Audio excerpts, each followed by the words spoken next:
नमस्कार, India news Madhya Pradesh Chhattisgarh देख रहे हैं आप। बड़ी बहस मध्य प्रदेश में आपका स्वागत है। मैं हूं आपके साथ सुप्रीत सचदेव। मध्य प्रदेश में नगरीय निकाय चुनाव के लिए टिकट वितरण के साथ बगावत का सिलसिला भी शुरू हो गया है। टिकट वितरण के बाद कई पार्टियों के कार्यकर्ताओं ने न सिर्फ निर्दलीय चुनाव लड़ने का ऐलान किया, बल्कि पार्टी के वरिष्ठ नेताओं के खिलाफ मोर्चा भी खोल दिया है। सूची जारी होने के बाद देर रात कार्यकर्ताओं ने पार्टी के खिलाफ जमकर नारेबाजी की और अपने पद से इस्तीफे की धमकी तक दे दी। नगरीय निकाय चुनाव में नामांकन का समय खत्म हो चुका है। 11 से 18 जून तक नामांकन की आखिरी तारीख थी। सुबह 10 बजे से दोपहर 3 बजे तक नामांकन की प्रक्रिया मध्य प्रदेश के सभी जिलों में हुई।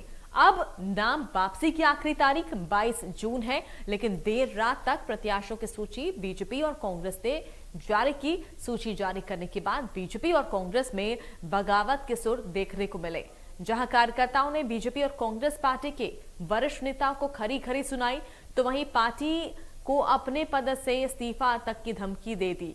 देवास में टिकट नहीं मिलने से बीजेपी के कार्यकर्ता ने अपने ऊपर केरोसिन तक डाल लिया और आत्मदाह की पार्टी को धमकी दे दी।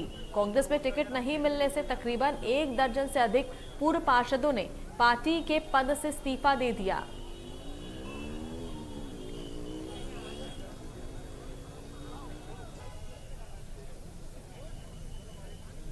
तो वहीं बीजेपी कार्यालय में लंबे समय से पार्टी के लिए काम कर रहे कार्यकर्ता ने वरिष्ठ नेताओं के फोटो तक फाड़ डाले। भोपाल सांसद साध्वी प्रज्ञा सिंह के निवास में धरना दिया। पार्टी के कई वरिष्ठ नेताओं पर आरोप लगाए। कार्यकर्ताओं ने ये तक कहा कि हमने पार्टी को पानी की तरह सिंचाई की, लेकिन चापलूस लोगों को टिकट दिया जा रहा है। कर्मठ कार्यकर्ताओं की अनदेखी की गई। अब देखने वाली बात होगी कि नगरीय निकाय चुनाव में किसके सिर सेहरा बंधेगा। लेकिन बड़ी संख्या में बीजेपी और कांग्रेस के वरिष्ठ और जमीनी कार्यकर्ताओं ने अपने पद और पार्टी से इस्तीफा दे दिया। दोनों ही पार्टियों ने डैमेज कंट्रोल करने के लिए वरिष्ठ नेताओं को जिम्मेदारी दी है। आज इस मुद्दे पर बातचीत हम करेंगे। हमारे साथ मेहमानों का एक खास पैनल भी जुड़ेगा, लेकिन सबसे पहले सुनिए पूरे मामले पर क्या कुछ राजनीतिक प्रतिक्रियाएं सामने आई हैं। कि कोई आपराधिक पृष्ठभूमि, इस प्रकार के लोग अगर कहीं पार्षदों के चयन में भी भारतीय जनता पार्टी ने विशेष तौर पर इसकी चिंता की है। इसलिए इंदौर के बारे में मैं एक बात का अपने मीडिया के मित्रों को जरूर उल्लेख करना चाहता हूं कि जब एक बात संज्ञान में हम सब लोगों को, माननीय मुख्यमंत्री जी को, हमारे संगठन महामंत्री जी को जब ये बात संज्ञान में आई कि वार्ड क्रमांक 56 से श्रीमती स्वाति काशिप, जिनको भारतीय जनता पार्टी ने अभी प्रत्याशी बनाया था, चूंकि उनके परिवार की पृष्ठभूमि के बारे में जब फीडबैक मिला, जानकारी मिली, तो भारतीय जनता पार्टी का नेतृत्व प्रतिबद्ध है कि आपराधिक पृष्ठभूमि में उनके परिवार के लोग अगर रहे हैं, वो बहन कैसी है इसके बारे में मुझे कहने की जरूरत नहीं है, लेकिन अगर परिवार, उनके पति से लेकर के परिवार के व्यक्ति और आपराधिक पृष्ठभूमि का हमें अगर फीडबैक मिलता है, तो भारतीय जनता पार्टी इस पर जीरो टॉलरेंस पर है। भारतीय जनता पार्टी के नेतृत्व ने आज निर्णय किया कि उनको टिकट भारतीय जनता पार्टी ने पार्षद का दिया था, उनको हम वापस करने की घोषणा करते हैं। नया प्रत्याशी में कौन होगा उसके बारे में घोषणा अभी वहां से बात करने के बाद जल्दी उसकी घोषणा करेंगे। के साथ मैदान में उतरे, मुझे इस बात का गर्व है भारतीय जनता पार्टी के अपने कार्यकर्ताओं पर, और मैं गर्व से कहता हूं कि इन चुनावों में जब 18 तारीख को परिणाम आएंगे, मैं आपको विश्वास दिलाता हूं कि 16 नगर निगम, 76 हमारी नगर पालिका और 255 नगर परिषद के अंदर भारतीय जनता पार्टी इतिहास बनाएगी। ये मुझे पूर्ण विश्वास है अपने कार्यकर्ताओं की ताकत और संगठन की मेहनत के बल पर। और हमारा नेतृत्व, गरीब कल्याण की योजनाएं, विकास हमारा आधार है, और माननीय प्रधानमंत्री, माननीय मुख्यमंत्री के नेतृत्व में जिस गति से हम आगे बढ़ रहे हैं, हम इतिहास मध्य प्रदेश के अंदर बनाएंगे। बहुत बहुत धन्यवाद। क्या होता है कि एक वार्ड से 5-5, 10-10 प्रत्याशी होते हैं, और जो भी प्रत्याशियों के सिलेक्शन होते हैं वो जातिगत, दूसरे क्षेत्र और जीतने की कैपेसिटी, इन सब बातों के लेके होते हैं। तो एक को मिलता है तो निश्चित तौर पर 9 लोग और हर बराबरी के सक्षम होते हैं, तो 9 लोगों में थोड़े समय के लिए जरूर असंतोष होगा, लेकिन ये थोड़े समय के लिए रहता है। इस वक्त जब चुनाव शुरू होता है तो सब चीज़ें नॉर्मल हो जाती। मेरा सभी साथियों से यही निवेदन रहेगा कांग्रेस पार्टी संबंधी कि वो धैर्य रखें। तो दावे अभी भी यहाँ पर दोनों ही पार्टियां करती हुई नजर आ रही है कि हम जो है मामला निपटा लेंगे। यहाँ पर डैमेज कंट्रोल की यहाँ पर बात की जा रही है कि इस तरह की स्थिति नहीं देखने को मिलेगी जिस तरह से बातें यहाँ पर की जा रही है, जो नाराजगी यहाँ पर देखी जा रही है। अब देखना यह है कि पार्टी आगे क्या करती है, चाहे बीजेपी की बात हो या कांग्रेस की बात हो। रूठों को लेकर किस तरह से आगे पार्टी की क्या रणनीति होगी, ये यहाँ पर देखना होगा। फिलहाल जो है नामांकन भरने का आखिरी जो समय है, दिन है, वो बीत चुका है। अब नामांकन वापस करने का समय आ गया है और ऐसे में जो है एक एक करके दिन आगे बढ़ते जा रहे हैं। निकाय चुनाव को लेकर बड़ी यहां पर मुश्किलें यहां पर दोनों के लिए खड़ी हो रही है, चाहे बीजेपी की बात करें या कांग्रेस की बात करें। तो बीजेपी और कांग्रेस दोनों ही तमाम बड़े बड़े दावे करें निकाय चुनाव को लेकर। अभी भी यहां पर यही कहा जा रहा है कि जीत हमारी होगी, लेकिन फिलहाल जो बगावती तेवर यहां पर देखने को मिल रहे हैं कार्यकर्ताओं के, पार्षदों के, और इसको लेकर किस तरह से आगे पार्टी कदम उठाती है, ये भी यहां पर देखना होगा। इसी मुद्दे पर चर्चा के लिए हमारे साथ मेहमानों का खास पैनल जुड़ने जा रहा है। हमारे साथ बीजेपी के नेता सत्येंद्र चौधरी हैं और साथ ही कांग्रेस के प्रवक्ता संजय महेंद्र हैं। बहुत बहुत स्वागत है आप दोनों का इंडिया न्यूज पर। सबसे पहले सत्येंद्र चौधरी जी, आपसे मेरा सवाल है, बीजेपी के लिए लगातार देखिए अब मुश्किलें बढ़ती जा रही है। पिछले कुछ दिनों से अग्निपथ योजना को लेकर जो है युवाओं की नाराजगी, और अब जो है पार्टी के अंदर टिकट को लेकर नाराज लोग जो नजर आ रहे हैं, कितनी बड़ी चुनौती है बीजेपी के लिए? देखिए मैडम, भारतीय जनता पार्टी संविधान में विश्वास रखती है और हमारी तो संविधान में विश्वास रख के और हर जगह यही अपील करती है कि सभी जो देश में जो भी आज जो है जिस तरीके से विपक्षी दल जो है ना देश को तोड़ने का काम करना, हम कहते हैं विरोध करिए। राष्ट्र सेवा, अगर ऐसे लोग क्या राष्ट्र सेवा करेंगे जिस तरीके से जो लोग कर रहे हैं युवा, ऐसे लोग राष्ट्र सेवा नहीं कर सकते हैं, इनको अधिकार भी नहीं, क्योंकि राष्ट्र की संपदा को जलाना भी एक अपराध है। और ऐसे अपराध बोध से तो मेरा यही मानना है कि राष्ट्र सेवा करने के लिए राष्ट्र में त्याग की भावना भी आना चाहिए। और जिस प्रकार से विपक्षी दल, सारे विपक्षी दल कांग्रेस समेत, उनको हवा दे रहे हैं, उनको तूल दे रहे हैं, उनको भी अपने सोचना चाहिए कि देश रहना चाहिए। हम रहे ना रहे, पार्टी रहे ना रहे, देश तो रहना चाहिए। नेताएं आते, राजनीति होती रहती है, लेकिन हमारा देश रहना चाहिए। अभी देश तोड़ू राजनीति नहीं होना चाहिए। विरोध करिए आप, लेकिन आप क्या है, आप हर जगह संपत्ति को आग लगा रहे हैं, लोग जनहानि हो रही है, तो ये बड़ा दुखद है। और मैं आपके माध्यम से भी अपील करता हूं कि वो अभी सभी लोग शांति से अपना विरोध कर सकते हैं। हमारी नीतियों से नहीं है तो हमें आप अगले जो चुनाव है, अपने चुनाव में मताधिकार का प्रयोग करके भी सब कर सकते हैं, ऐसा भी है। लेकिन ये कह दूं कि हमें संविधान की शक्तियों में, संविधान में और भारत को विश्व बनाने में विश्वास करना चाहिए और उसी प्रकार लेकिन सर पार्टी की बात कर लीजिए, बीजेपी की बात कर लीजिए, पार्टी के अंदर जो यहाँ पर बगावती तेवर दिख रहे हैं, उनका क्या? मैडम, अब मैं उसी पे ही आ रहा था, क्योंकि आपने वहां से संबद्ध कर दिया था विषय को, इसलिए मैंने और विषय पे तो इसीलिए बोला। अब देखिए, भारतीय जनता पार्टी मैडम, हमारी भारतीय जनता पार्टी दुनिया की सबसे बड़ी पार्टी है। 18 करोड़ हमारी पार्टी में सदस्य हैं। और अभी जैसे टिकट जो आप देखिए, अब 76 नगर पालिका है, 16 नगर निगम है और 255 से ज्यादा, लगभग 255 नगर पंचायत के, नगर परिषद के चुनाव हो रहे हैं। तो इसमें जो सीमित जो लोग ही तो जा सकते हैं। हर व्यक्ति, कार्यकर्ता हमारे यहाँ बहुत है, करोड़ों कार्यकर्ता हैं। और मध्य प्रदेश में भी करोड़ से 1.5 करोड़ के आसपास कार्यकर्ता हैं हमारे।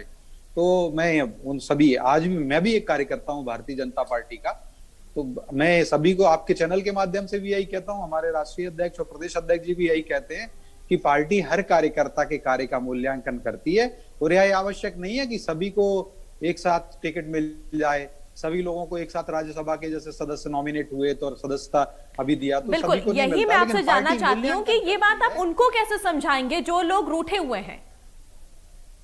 मैडम, समझाते हैं, समझ जाते हैं, और लोग, हमारे कार्यकर्ता समझते भी हैं। कुछ कार्यकर्ता जो टेम्परामेंट की कमी जिनमें होती है, या जो लॉन्ग लास्टिंग, हमारे मतलब धैर्यवान होना चाहिए कार्यकर्ता को। हमारे यहाँ कहा गया है कि जो गीता में श्लोक है, हमारे यहाँ माननीय शिवराज जी, माननीय प्रदेश अध्यक्ष जी यही बात कहते हैं कि कार्यकर्ता को कैसा होना चाहिए। ठीक है, देखते हैं कब तक मानते हैं कार्यकर्ता। संजय महेंद्र जी, आप बताइए, कांग्रेस की में भी यही स्थिति देखने को मिल रही है, पार्षद जो है पार्टी छोड़ रहे हैं। मैं मैडम आपको दो तीन बातें बिल्कुल स्पष्ट रूप से कर देता हूं और कह भी देता हूं। मैं सभी कार्यकर्ताओं से, खासतौर से युवा कार्यकर्ताओं से अपील करता हूं कि उत्तेजित होकर ऐसा कोई भी काम ना करें जो उनके कैरियर के लिए भी नुकसानदायक हो। ये राजनीति है, यहाँ सोना तब तब के कुंदन बनता है, बरसों लगते हैं। और चूंकि ये युवा बहुत जल्दी परिणाम चाहते हैं, इसलिए भी ये सारी चीजें होती हैं। बहुत ज्यादा एक्सपेक्टेशन एकदम से होना कि हमने 4 साल से कांग्रेस के लिए इतना कुछ कर दिया, 6 साल से हमने कांग्रेस के लिए इतना कुछ कर दिया, तो हमें तत्काल परिणाम चाहिए, ऐसा नहीं होता। लेकिन फिर भी युवाओं को धीरज रखना चाहिए। और मुझे लगता है कि कांग्रेस के अंदर एक आंतरिक लोकतंत्र है, तो अगर कोई कार्यकर्ता नाराज होकर अपनी कोई बात भी रखता है तो भी कोई दिक्कत नहीं है, उसकी बात सुनी जाएगी। लेकिन भारतीय जनता पार्टी के साथ तो एक भारी दिक्कत है। भारतीय जनता पार्टी का कहना है कि बड़ी संस्कारित पार्टी है, वहां ये सब कैसे हो रहा है ये उनको समझने की बात है। लेकिन अगर अपने पार्टी की बात करूं, अपने कांग्रेस पार्टी की बात करूं, तो निश्चित रूप से ऐसा 2 या 4 दिन की नाराजगी थी, वो काफी हद तक समाप्त हो गई है। और अब सारे के सारे लोग आने वाले चुनाव में कांग्रेस को विजयश्री दिलाने के लिए कृत संकल्प हैं। संजय जी, कांग्रेस तो पहले से ही ऐसी कह रही थी कि सारे कार्यकर्ता बीजेपी ले गई, और अभी भी देखिए अब जो नाराजगी के चलते अगर पार्षद यहाँ पर अलग अलग खड़े हो जाएंगे, निर्दलीय खड़े हो जाएंगे, तो कैसे कांग्रेस जीत पाएगी निकाय चुनाव?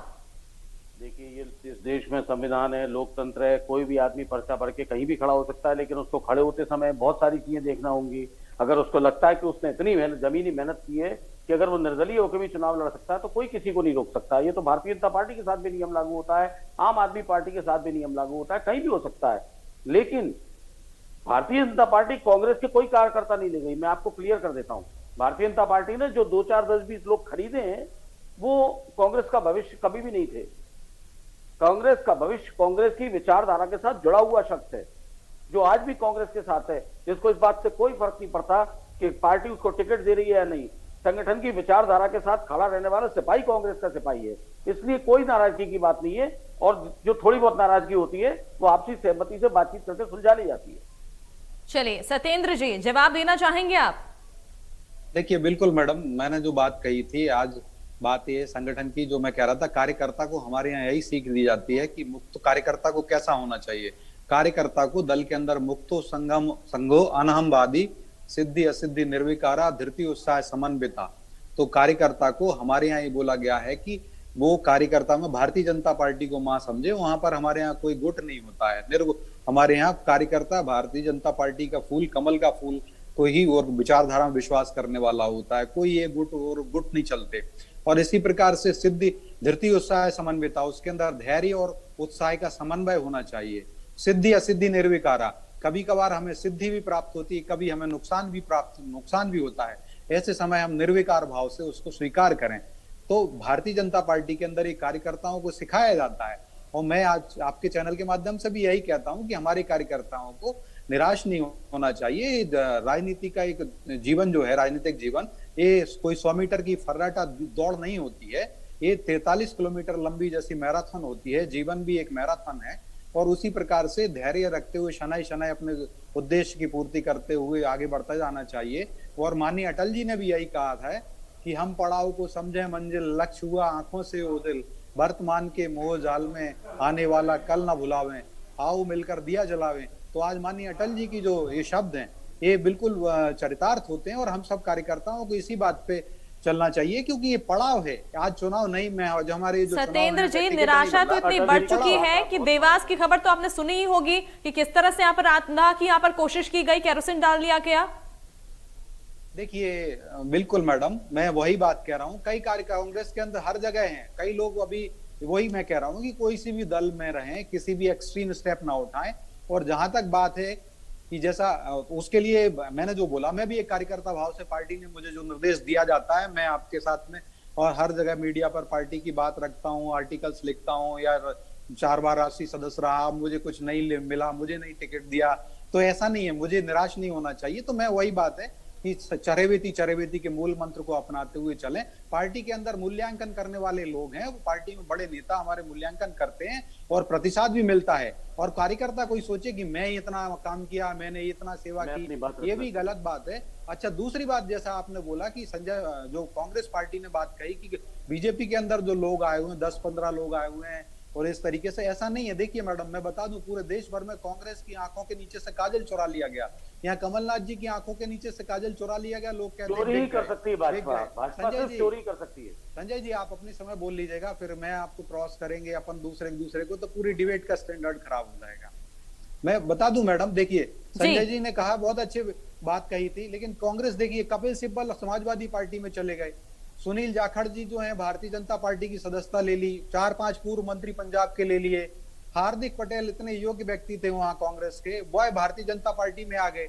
तो कांग्रेस का दरअसल वो बिके नहीं है, दरअसल कांग्रेस के अंदर कोई लोकतंत्र नहीं बचा है और उनने उसको सेंस कर लिया, उसको समझ लिया। आप देखिए कितने लोग वहां से आ गए, जतिन प्रसाद के वो जो नितिन प्रसाद जी वो भी आ गए, और बहुत सारे बड़े बड़े लोग कांग्रेस छोड़ के गए हैं। क्यों? कांग्रेस में भगदड़ है, क्योंकि कांग्रेस में सिर्फ एक परिवार ही नेता होता है और कांग्रेस का परिवार वो नेहरू परिवार। चलिए ठीक है संजय जी, संजय महेंद्र जी, आप कुछ कहना चाहते हैं, लेकिन ये बड़ा यहाँ पर सवाल यही बना हुआ है कि इतनी पुरानी पार्टी देश की कांग्रेस, और निकाय चुनाव जीतना अगर नहीं जीत पाएगी तो कांग्रेस को लेकर तो बड़े गंभीर यहाँ पर मुद्दा यहाँ पर हो जाएगा, सोचने पर विचार करना चाहिए कांग्रेस को। कांग्रेस ने अपनी रणनीति पुख्ता बना रखी है मैडम। चुनाव का समय जैसे ही नजदीक आएगा और उसके जो परिणाम आएंगे वो सारे देखे जाएंगे। मैं दो बातें कहना चाहता हूं। जैन साहब ने अभी अटल जी का, आदरणीय अटल जी का उदाहरण दिया। क्या आपको लगता है कि भारतीय जनता पार्टी अटल जी के पद चिन्हों पर चलती है? अटल जी ने तो राजधर्म भी सिखाने की बात की थी प्रधानमंत्री जी को, लेकिन क्या वो माना गया? नंबर एक बात। नंबर दो, इन्होंने बात की थी भारतीय जनता पार्टी की रीतियों नीतियों की, तो रीतियों नीतियों का परिणाम पूरे देश में दिख रहा है आज की तारीख में। जो युवा, जिस युवा को संघर्ष करने के लिए आपने इतनी सी भी जगह नहीं छोड़ी है, उस युवा ने पूरे देश भर में हाहाकार मचा रखा है। आप परीक्षाएं लीक करवाएं, आप योजनाएं ऐसी लाएं कि पहले आप नोटबंदी लेके आए, उससे देश की अर्थव्यवस्था कहां चली गई मुझे बताने की जरूरत नहीं, आंकड़े सारे मौजूद हैं और अर्थशास्त्री खुद हाथ जोड़ चुके कि धन्य है आप लोग। नंबर एक, जीएसटी आप लाए, आप टोटल कंफ्यूज, आपको पता ही नहीं कि आपने क्या वर्क करते हैं और कौन आपके सलाहकार हैं। मैडम, मैं सब जवाब दे दूंगा। मैं बिल्कुल आपके जवाब लूंगा, आप निश्चित रूप से मुझे अपनी पूरी बात करने दीजिए जैन साहब। इसके अलावा आज की परिस्थिति में जो आप ये योजना ले आए हैं, ये किसानों के लिए आप जो योजना लाए थे वो किसानों को समझ नहीं आई। आप सीए लेके आए थे, वो मुसलमानों को समझ में नहीं आया। आप अब युवाओं के लिए योजना ले आए, वो किसी और को समझ में नहीं आई। तो आप ऐसी योजना लाते क्यों है जो किसी की समझ में नहीं आती है, केवल एक या दो लोगों की समझ में आती है और सारा कार्यक्रम वहीं से तय हो जाता है। उसके बाद आपके प्रवक्ताओं का काम और आपके आईटी सेल का काम केवल उसका बचाव करना होता है। कोई राय तो कोई देने की स्थिति में है नहीं आपके यहाँ, क्योंकि सुनवाई तो किसी की होनी नहीं है। क्योंकि मजाल क्या है, जो कोई आदमी सिर उठा के अपनी बात कर दे। केवल और केवल निर्णय का बचाव करने के लिए भारतीय जनता पार्टी के लोग रखे गए हैं, ऐसा तो मेरा मानना ही नहीं है, ऐसा तो मैं देख भी रहा हूं। तीसरी चीज, आप इस बात को समझिए, जो लोग कांग्रेस से चले गए वो चले गए, ये बात तो ठीक है, लेकिन किस वजह से चले गए इसकी जड़ में जाइए आप। उनकी राजनीतिक महत्वाकांक्षा उम्र के इस मोड़ पर भी समाप्त होने को तैयार नहीं है। वो खुद किसी और के लिए जगह नहीं बनाना चाहते। जब राहुल गांधी जी देश को एक युवा हाथों में सौंपने की बात करते हैं तो वो खूंटा गाड़ के रहे हैं कि नहीं, हमको हमारी जगह से ना हटाइए, तो वो अपने आप ही चले गए। उनकी जगह शायद भारतीय जनता पार्टी में ज्यादा होगी, लेकिन कैसी होगी, मार्गदर्शक मंडल में रख दिया जाएगा। नहीं तो संजय जी, इसी कमी की वजह से क्या विधायकों को टिकट दिया गया निकाय चुनाव में? कमी है यहाँ पर कार्यकर्ताओं की कांग्रेस में? नहीं, बिल्कुल नहीं। देखिए ऐसा है मैडम, आप इस बात को समझिए, विधायक अपने क्षेत्र की पूरी जानकारी रखता है। विधायक को पता होता है कि उसके क्षेत्र में उसकी आंखों के सामने काम करने वाले लोग कितने युवा हैं और किस वार्ड में कौन आदमी काम बेहतर कर रहा है। इसलिए चुनने का अधिकार विधायक को देना, तो मैं तो नहीं समझता कि ये कहीं से भी कोई गलत निर्णय है। ये तो बहुत समझदारी का निर्णय है और इसका तारीफ होनी चाहिए। विधायकों को अपने क्षेत्र की भी जानकारी होती है यथासंभव। नहीं, लेकिन बीजेपी तो ये बोल रही है कि कांग्रेस तो गाइडलाइंस फॉलो ही नहीं कर रही है। बीजेपी मेरे पास एक ही गाना है, कुछ तो लोग कहेंगे, लोगों का काम है कहना बीजेपी की तकलीफ क्या है। मैं आपको बताता हूं, बीजेपी की तकलीफ अपना दामन झांकने की नहीं है। बीजेपी की तकलीफ नहीं, मैं बता देता हूं। बीजेपी की तकलीफ ये है कि कांग्रेस के चूल्हे पे क्या पक रहा है। मैं कह तो रहा हूं, भारतीय जनता पार्टी की प्रमुख तकलीफ है कि कांग्रेस के चूल्हे में क्या पक रहा है। उनके चूल्हे में जो पक रहा है उसके भगोने में झांक के देखो। हमारा चूल्हा जल के राख हो गया, हमने देश को आग में झोंक दिया। हमने देश को महंगाई, बेरोजगारी, भ्रष्टाचार से बर्बाद कर दिया, मगर हम उसकी बात नहीं करेंगे। हम बात ये करेंगे कि राहुल गांधी क्या कर रहे हैं। राहुल गांधी क्या कर रहे हैं, हम 300 प्रश्न पूछ लेंगे, ईडी से पूछवा लेंगे, 3-3 दिन टीवी पर डिबेट करा देंगे और नतीजा निकलेगा जीरो। हम पी चिदम्बरम को घेर लेंगे, कोई ना कोई मसला खोल देंगे, नतीजा निकलेगा जीरो। चलिए, मैं सत्येंद्र जी के पास जाती हूँ। सत्येंद्र जी, जवाब दीजिए, सफाई दीजिए। देखिए मैडम, ये सब कांग्रेस जो है झूठ बोलने का ही काम करती रही है और हम जनता को ये बात समझा देते हैं और इसी के कारण से जनता ने भी इस समय में भी 5 राज्यों के चुनाव में कांग्रेस को 0-0 दे दिया है और जहां पंजाब में भी बचे थे वो भी चला गया और बहुत सारी जगह उनकी जमानतें जब्त हो गई। उत्तर प्रदेश जैसी राज्य में भी इनकी जमानत जब्त हुई। मैं बता दूं, रोजगार के तौर पे डेटा भी है और 20 करोड़ से ज्यादा रोजगार हमने 2019 के माननीय मोदी जी के प्रथम कार्यकाल में दिए थे और अभी भी हम करोड़ों रोजगार दे चुके हैं। आप चाहे मुद्रा लोन देखिए, मुद्रा लोन में 36 करोड़ से ज्यादा बेनिफिशियरीज को लोन दिया गया है और 30 लाख करोड़ के आसपास का लोन दिया गया है। और आप देखिए इसी प्रकार से जो है, चाहे वो CII MSME का डेटा हो, उसमें करोड़ों रोजगार और EPFO हर दिन झूठ नहीं बोलता। संगठित रोजगार क्षेत्र में, अब आप संगठित क्षेत्र में जो बात है, संगठित रोजगार क्षेत्र के अंदर आप देखिए EPFO जो है हर महीने आपको बताते हैं आप ही लोग की 15 लाख रजिस्टर्ड हो रहे हैं, 13 लाख रजिस्टर्ड हो रहे हैं। लाखों लाख लोग संगठित क्षेत्र में EPFO के माध्यम से और असंगठित कामगार क्षेत्र में भी हमारी बहुत काम दिया है और मैं कह रहा हूँ करोड़ों करोड़ों रोजगार दिए। अभी भी हम 10 करोड़ से ज्यादा रोजगार दिए होंगे इसी प्रकार से सेकंड कार्यकाल में। और आप देखिए महंगाई की बात करें तो यूपीए की महंगाई भी जनता ने देखी है, जहां 12% तक खुदरा महंगाई दर चली गई थी। जो रिटेल इन्फ्लेशन है वो चला गया था, CPI जिसको कंज्यूमर प्राइस इंडेक्स कहते हैं, और आज भी जो है हमारा 7% के आसपास है। और जबकि वैश्विक आपदा आई 100 साल बाद और ऐसे पूरी दुनिया झेल रही, देखिए हमें निकाय चुनाव तक की सीमित यहाँ पर रहना चाहिए। सत्येंद्र चौधरी जी, यहाँ पर ये बड़ा सवाल यहाँ पर यही बना हुआ है क्योंकि पिछले चुनाव में ये देखा गया था, पिछले निकाय चुनाव में निर्दलीयों की जीत हुई थी और ऐसे में इस बार भी अगर निर्दलीय खड़े होते हैं तो क्या प्रभाव यहाँ पर नहीं पड़ेगा? देखिए मैडम, बिल्कुल, जो कि विषय हमारे मित्र ने शुरू किया था तो उस पर जल आग लगाने का काम शुरू किया था, तो मैंने जल डालने का कार्य किया है इसमें और ये डेटा सारा सही है। अब मैं आपको बात बता दूं, 20 करोड़ रोजगार आप कैसी चैनल पर बैठे, अरे आपको मैं पूरा आपको देखिए, मैंने बताया 35.326 करोड़ लोगों को तो मुद्रा लोन में दिया, 10 लाख तक का उसके अंदर लोन दिया जाता है। मैं साहब आपसे एक सवाल करता हूं, मुद्रा लोन में कितने पैसे देते हैं? आप सुन लीजिए, आप मुझे इतना तो बता दो, नहीं, कितने रुपए का देते हैं आप? 10 लाख तक का लोन दिया जाता है मेरे भैया, आप देख लीजिएगा, और लाख सारी कैटेगरीज में दिया जाता है। 22 साल से लेकर के 35 साल तक के जो बहुत सारे उसमें लगभग 50% से ज्यादा, अरे 35 करोड़ 26 लाख लोगों के नाम मैं आपको दे दूंगा, 35 करोड़ 26 लाख लोगों के। और आप देखिए आपकी समय, अरे 3.5 करोड़ 3,40,000 किलोमीटर की सड़कें बनाई, इसमें रोजगार मिला है भैया। ये संगठित क्षेत्र का 4 साल के लिए शर्म आनी चाहिए कांग्रेस को, असंगठित रोजगार। चलिए ठीक है, उसका अपमान ना करें। ये डिस्कशन मुझे नहीं लगता खत्म होगा। आप दोनों का बहुत बहुत शुक्रिया हमारे साथ जुड़ने के लिए, चूंकि समय इतना ही था मेरे पास। इसी के साथ खास पेशकश फिलहाल इतना ही। नमस्कार।